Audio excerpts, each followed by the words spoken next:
grandfather called me a Ronin. Samurai without a master. He said I was destined to live forever. He had no reason to live. One of the ideas we brought to the film was this idea of Wolverine himself as a Ronin. I decided to place the film after the kind of demise of the X-Men, the loss of Jean Grey, the loss of the Professor. So he's essentially a lost figure, a figure capable of doing anything, but with no mandate, no agenda to do anything at all. A hero without a purpose. He's such a damaged hero, carrying so much hurt, so much pain. So on one side, that makes a very interesting dramatic story, and he's carrying a lot of anger. He has this natural, pre-existing kind of feral quality. There's an animal inside. And one thing I wanted very much, and I think you wanted very much along with me to explore in this movie, was that quality, and how the rage actually empowers him and drives him, and actually is one of his talents. He's this lit fuse, and he's gonna blow. And when's it gonna happen? Don't hit my friends. The great battle, I always thought with Wolverine, is the battle within himself. There's chaos versus control. He's part monster, part human. And this really goes to the core of who he is, because his real power and strength is this bed of rage. Turns him into an animal, like a monster.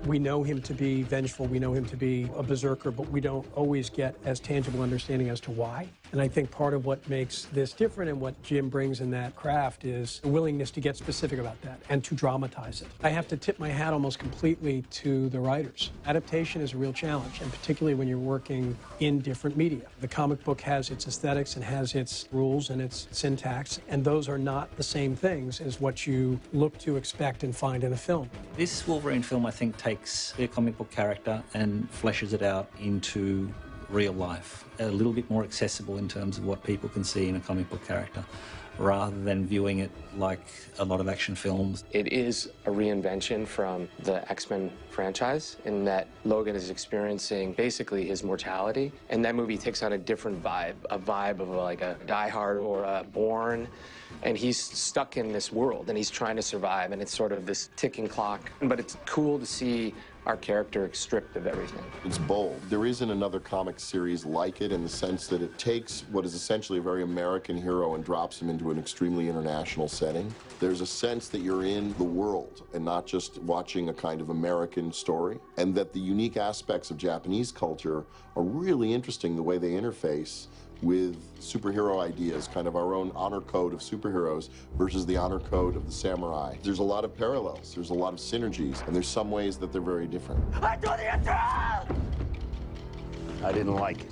As me, the author, watching this happen, I'm giggling like an idiot, because regardless of the words they're speaking, the essence of the characters is on that screen. Cut. Great. It doesn't matter that Hugh is 6'3" and Logan isn't. They bring the essence of those characters to the screen in a way that makes them right and real for the audience. For me, it's going to have my name on it forever. And so much more important than any of that is that it be good. In a world in which so many of these big movies kind of feel hollow, I think what Hugh and I as friends set out to do is to try and make a movie that's actually about something. About ideas, questions about life and right and wrong, love, redemption, why is life worth living? And those questions can be asked inside movies like this. Completely different kind of comic book film built on character. It was definitely a reality. On this film, we've taken it a little bit further. The world that they exist in becomes a little bit more layered, very real, very kind of dramatic look. We filmed in Japan to make sure the movie looked authentic, that we actually had Japanese structure and architecture and people that would bring the movie alive and make it real. We wanted to render the environment properly, as if we've taken you to a fictional world, as if we've taken you to a fantasy environment, but it has all the benefits of actually existing and being real, and all the benefits for costume and production design and locations and all of that, that you can steep it in the detail that makes something feel real. Francois, our production designer and our director, spent a lot of time trying to bring modern Japan mixed with the ancient and the traditions of a classic and rich culture. We did a really heavy research push with a full-time researcher, and we just dived into every aspect of Japanese culture and architecture and society that we possibly could, and we fed that to Jim. He kind of folded those visual ideas into the script. It was a very collaborative and blended sort of creative process. We ended up scouting a lot in Tokyo. We went all over the place. And the movie's better for it because we were able to be really, really scholarly about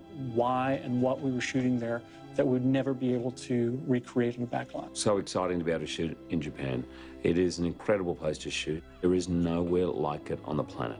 It was very important for us to physically shoot there, even though we didn't shoot the entire film there. We shot quite a bit. The humanity of Japan is something that you don't get anywhere else. Yes, it's busy in Times Square. Yes, it's busy in London. Yes, it's busy in LA. But when you go to Shibuya Junction and you go to those places, it takes your breath away. You get the vision of the landscapes. You get the vision of the buildings. You also get to see rural Japan. We think of Japan mainly as kind of Tokyo, Osaka, these kind of urban areas. But there is some of the most beautiful wildlands and tropical islands. It's an incredible landscape once you go to some of the hinterlands in Japan and you begin to absorb the kind of rural culture, fishing culture that still exists. All of that had a huge effect on us. That seeps through into the whole movie. The movie really is this fish out of water story. It's Wolverine in this completely foreign place. He may as well be on Mars when he's in Japan. Too small. Too small. It's kind of this incredible world. The second films were capable of traveling and being shot on location.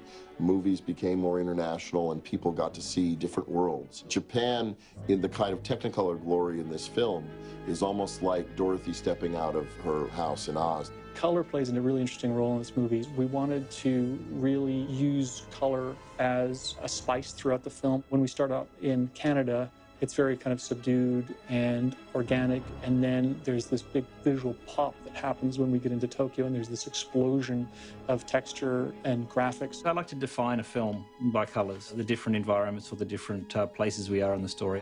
The production designer, the director of photography, and myself always work closely together to find a palette of the feel and the mood of the film, and sharing our textiles and our different color plots that we have. I start with palette, and if I maintain that palette throughout the film, you will eventually, at the end of the film, feel those emotions for each of those characters. We find that in terms of characters, Wolverine is a very kind of earthy kind of character, so he kind of tends to exist in the sort of earthy tones.